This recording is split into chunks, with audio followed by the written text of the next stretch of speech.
ஆண்டவராகிய இயேசு கிறிஸ்துவின் பெயரால் அன்பின் வாழ்த்துக்கள்.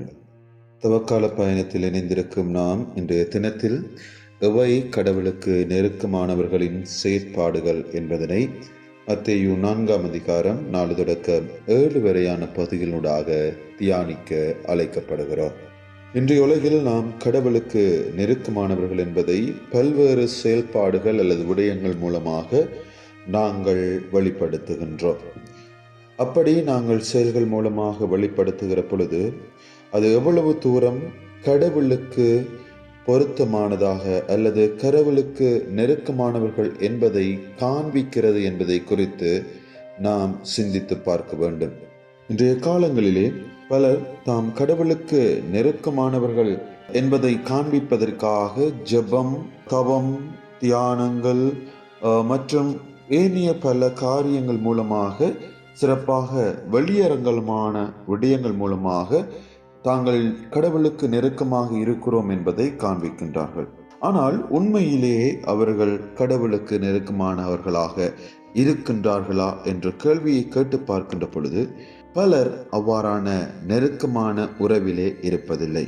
ஏனென்று சொன்னால் அவர்கள் வெளியரங்கமான செயல்களின் மூலமாகவே தாங்கள் கடவுளுக்கு நெருக்கமானவர்கள் என்பதை காண்பிக்கிறார்களே தவிர அவர்கள் வாழ்விலே உள்ளான மாற்றம் என்பது இல்லை. அவர்களுக்குள் ஆண்டவருடைய வார்த்தை இல்லை.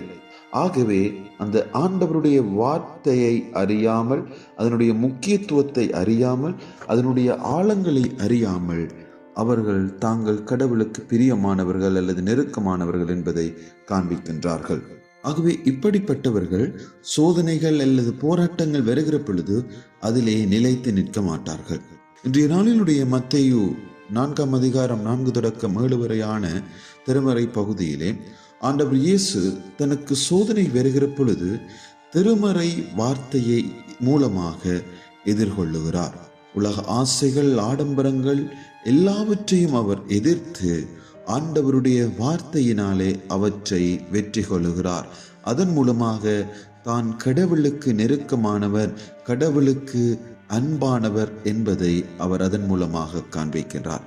ஆகவே அன்பின் பிரியமானவர்களே, நாம் எமது வாழ்வில் கடவுளுடைய வார்த்தையின் மூலமாக அவருக்கு நெருக்கமானவர்கள் என்பதை நாம் காண்பிக்க அழைக்கப்படுகிறோம்.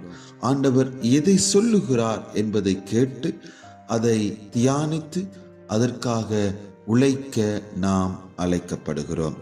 ஆகவே போலியானவற்றை நம்பி, செழிப்பான ஆசீர்வாதங்களை மாத்திரம் நம்பி நாம் அதன் மூலமாக கடவுளுக்கு நெருக்கமானவர்கள் என்பதை காண்பிப்பது தவறு. ஆகவே உண்மையான வார்த்தையை தியானித்து, உண்மையான வார்த்தையின் ஆழங்களை கண்டு அதன் மூலமாக இறையரசுக்காக செயற்படுகிற பொழுதுதான் நாம் உண்மையாக கடவுளுக்கு நெருக்கமானவர்கள் என்பதை காண்பிக்க முடியும். ஆகவே ஆண்டவர் தாமே இந்த வார்த்தையின் மூலமாக கடவுளுக்கு நெருக்கமானவர்கள் என்பதை காண, வாழ வழிநடத்துவாராக. ஆமேன்.